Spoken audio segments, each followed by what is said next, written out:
Okay? So, ang susunod po nating ipapakilala sa inyo, siya po ang direct upline ko. Magkasama po kami since Barcelona days, like 12 years ago. Okay po? So, she used to be, we were together in a choir. Siya po yung organista namin. I know her kung gaano po siya kasipag na tao.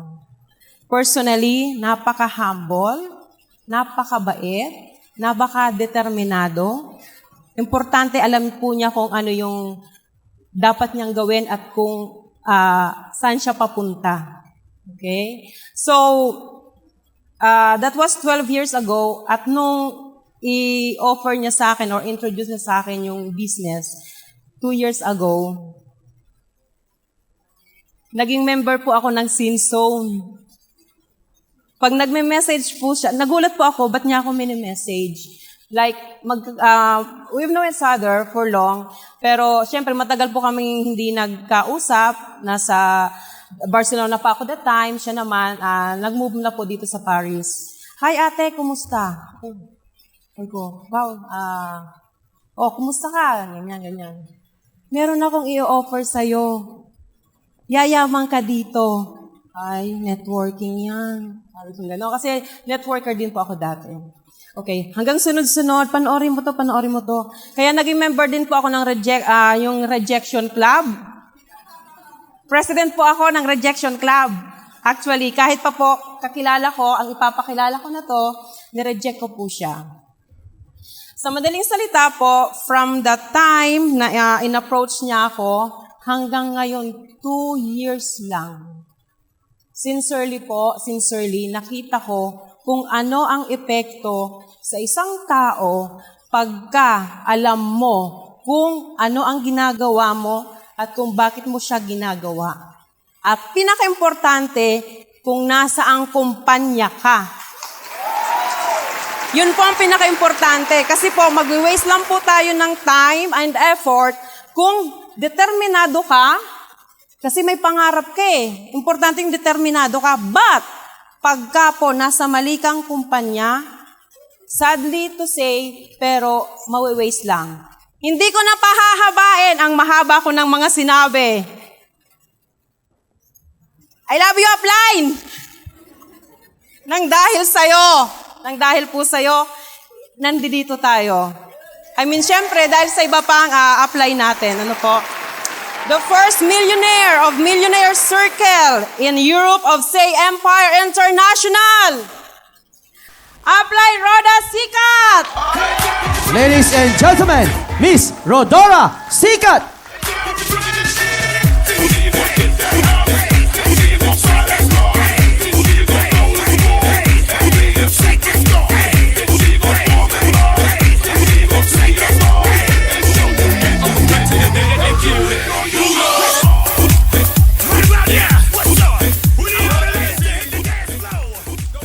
Thank you mga uplines, mga partners, master. Good morning po. Good morning. Akala ko medyo totoo yun pala, nakakakaba. This is first time po and then kaharap mo po mga BODs, team training at saka Ma'am Connie, napakaswerte natin. Nakakapanginig, pero sa totoo napakasaya po. Mula sa aking puso, nandito sila. Nagpapasalamat ako una sa Panginoon. Lahat ng panalangin ko binigay niya. Lahat ng panalangin ko. Andito po kayo. At tatayo po ako dito hindi dahil sa ako po ay magaling, hindi po. Sa totoo wala po akong alam at nandito lang tatayo as a OFW sa harap nyo, ipapakita o alam natin ang katotohanan, ano ang OFW. Paulit-ulit po ang kwento ng OFW. Napakaswerte natin, dumating ang AIM Global sa buhay natin. Nung una, pinapanood ko sa YouTube. Ano ba to? Parang nakaka-curious, bago pong lahat, yung nagsalita bago sa akin si Upline Kate po, na-meet ko lang siya sa McDonald's. Pag niningitian niya ako, nakita ko yung bag niyang malaki, ay, negosyante to, sabi ko. Medyo iwas-iwas. Sinundan niya ako. Kakapi ako. Tapos, ayun, nilatag niya yung products. Nung naririnig ko yung sabi niya, ganito, ganyan, oh sige, totoo ba yan? May bukol nga ako eh, tingnan natin. Sige, sabi ko, may bukol ako. Tapos, sabi niya, ito ay pwede din sa arthritis, tama. Sabi ko, meron din ako. Yan talaga hinahanap ko. So, madaling salita po, yung sinasabi niya, gusto ko. Gusto ko yung, alam mo, pag natulog ka, pag gising mo, parang hindi ka natulog, ang daming masakit, parang gigising ka na naman, takbo, parang naririnig mo na naman si Madam. OFW po tayo, alam natin ang totoo. Kung hindi yung amo ang kalaban, yung mga alagang maliliit. Kung medyo may edad naman, ang sarap, parang gusto mong gumraduate, hindi ka makagraduate. Yun ang katotohanan. Pero ngayon, feeling ko, graduation talaga. Feeling. Sa totoo po, hindi po ako tumayo dito para magkwento ng kwento. Totoong buhay na to, pangarap ko dati, pag sinabi ni Sir Georgian, napapanood ko, pumikit ka lang, imaginein mo kung anong gusto mo mangyari. Pumikit talaga ako. Sabi ko, Roda, gawin mo ang buhay mo. Kasi po, 18 years akong OFW, umuwi ako, inuwi ko yung mga anak ko actually. Nakakalungkot isipin na dapat ang mga bata sa Pilipinas kinukuha. Baligtad po ang nangyari sa akin. To make, parang magsimula ako sa buhay ko, kailangan kong iuwi yung mga anak ko sa Pilipinas. And then, ang sakit ang nararamdaman. Every time umuwi ako, papasok pa lang sa tunnel yung dugtungan po ng eroplano, iyak na ako ng iyak kasi iiwan ko na naman sila. Paulit-ulit ang kwentong ganon. Tapos po, nung iniiwasan ko din yung kwento ng buhay ko, yung every summer sumasama ako kay Amo, Spain. Paglatag ng eroplano, gusto kong manalangin na sana October na para makabalik na ng Paris. Kasi sa Spain po, sobrang pagod. Lahat na lang in charge sa akin, lahat ng trabaho. Parang gusto ko mong good graduate, hindi ka makagraduate talaga. So, nung nakita ko po, last 2 years po, nakilala ko yung AIM Global, sabi ko, walang duda. Try ko lang. Tapos po yung masipag kong apply, Jonard Ben na ba po, walang tigil yan, pinupush niya ako. Sabi niya, ano ba talagang goal mo? Makuha ko yung mga anak ko kasi parang baligtad eh. Pangit eh. Inuwi ko, taga rito sila. Mga bata sa Pilipinas, kinukuha ako, baligtad, hindi pwede to. Tapos yearly, gano'n na nangyayari, nauubos ang pera ko. Bago pa ako umuwi, Ate May, pautang ako 50 mila kasi hindi aabot ang allowance ko. Sigurado ko yun kasi kwenta ko na. Bakit paulit-ulit ng kwentong gano'n? Gusto mong baguhin pero hindi nababago. Yun po, tinry ko po na lahat ng trabaho ko, mula sa Monday to Friday, punong-puno ako. Sabado-linggo, may hotel crayon po, pukpukan din ang trabaho. Ang pinakapahinga ko, uupo ka, pag galing-galing mo sa trabaho, uupo ka, sasamba ka, tapos parang nasarap-sarap ng pakiramdam mo kasi nakapahinga ka, nandun ka sa pagsamba. Feeling mo talaga na nahanap mo yung anong gusto mo, hindi mo mahanap. Tapos po, inihingi ko sa Panginoon, ano ba talaga, saan ba talaga ako? Sabi ko, sige, bawasan ko yung trabaho ko. Hanggang pabawas ng pabawas. Good news po, ang meron kong trabaho ngayon is 5 hours na lang. Bakit? Yun doon ako nakatira. Nakadeclare kami para magkapapil yung dapat bayaran ko sa tax, para yung school ng mga anak ko. So, bottom line po, naiwan ko po yung takbo ng takbo. Sino ba dito? Alam ko, maraming part-timer, kilala kita, partner Dory, at tumatakbo, kinakain mo yung baget para lang pumunta ka sa susunod na trabaho. Ilan pang ganun po ang mga OFW na gusto na tumatakbo, iniisip mo na, sana umalis na si Madam para makatakbo na ako sa next part-time ko. Ang hirap, di ba? Nakaka-stress. Ito na po yung katotohanan, inilalatag namin sa inyo, tumatayo ako sa harap nyo bilang testimony na maganda yung kitaan. 18 months po nung nakuha ko yung unang million ko sa AIM. Hindi ko po ugaling magyabang, nag-share, nag-open lang tayo ng mind lang. Marami kasi ako nakakausap na still, part upline, gusto ko talaga yung ginawa mo, pero still, nandun pa rin sila. Sasabihin pa nga, idol kita, pero paano mo ginawa yan? Pero hindi niya gustong gawin yung ginawa ko. Anong ginawa ko? Magbawas ako ng mga trabaho. Paunti-unti pa. Ganun po. Di ba mas masarap yung hindi ka tumatakbo na sa bahay ka nagko-computer, Facebook. Di ba?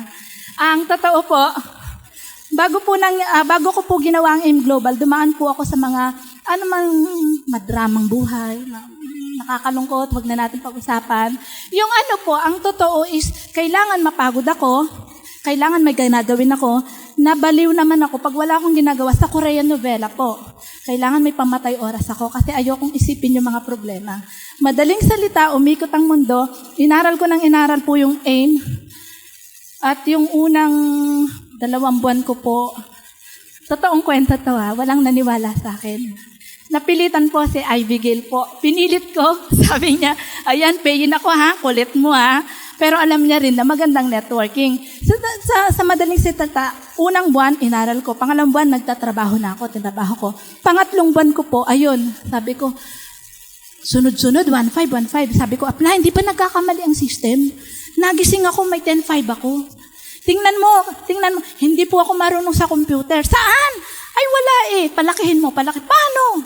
Ang dami kong tanong kasi nag-start po ako yung laptop ko. Pag namatay, ayaw nang mabuhay. Ang ginagawa ko, hintayin ko yung amo ko. Wala na, upo na ako. Kasi, pwede. Mabait po yung amo ko. Pag nakikita niyang namamatay yung iPad ko, isang araw, dineliver. Isang malaking Mac po siya, desktop po siya. Ba't naman nilagay dito to? Natutokso ako, sabi ko. Pero sabi niya, Roda, habang nagpa-plancha ako, Georgian po ang kaharap ko. YouTube po, talaga pong akala ng mga apply na iba sino ba talaga yan? Tulog ako, pag-gising ko, nanonood ako. Kasi Tagalog siya, naintindihan ko.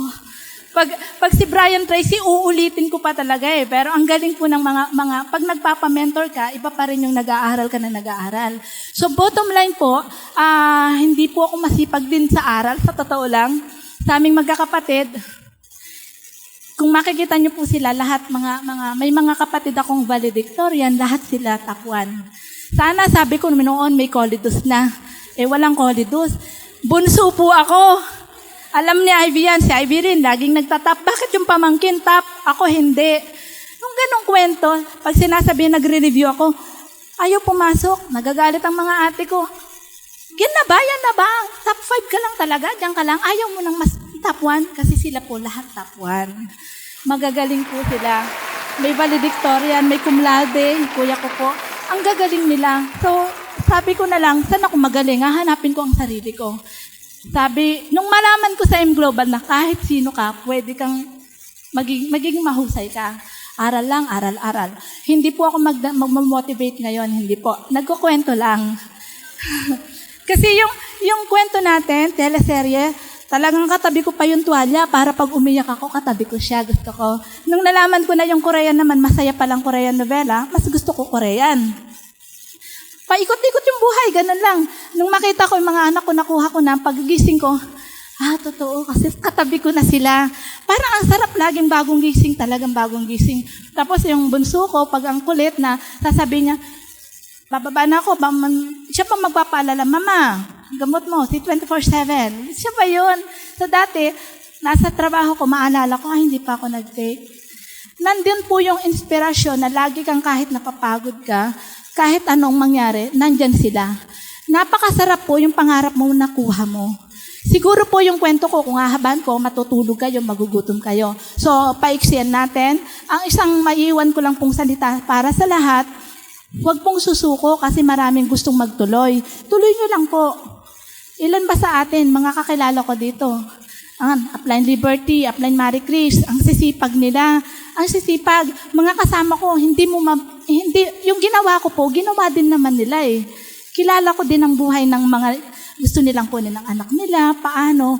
So, yung mga katulad natin, ng OFW, lahat, ito na po yung chance para baguhin ang buhay natin. Samantalahin natin, subukan natin. Kung gusto nyo na paggising nyo, nag-check na lang po kayo ng dashboard nyo. Tingnan nyo.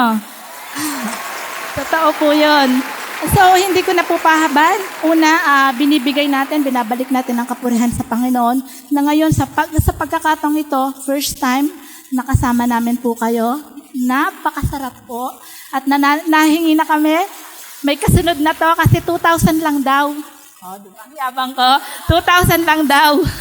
May kasunod na. So, ibig sabihin po, lahat ng nangangarap, gawin natin ang tama. Lahat, yung pangarap natin, tuloy lang. Maraming salamat po sa inyong lahat. Okay, thank you so much. Upline, Roda, Sikat. Yan. Partner? Ang narinig ninyo ngayong araw na to ay ang success stories ng ating mga leaders here in Europe. Yeah, especially Paris. Yan. So those are the success stories of Aimers in Paris.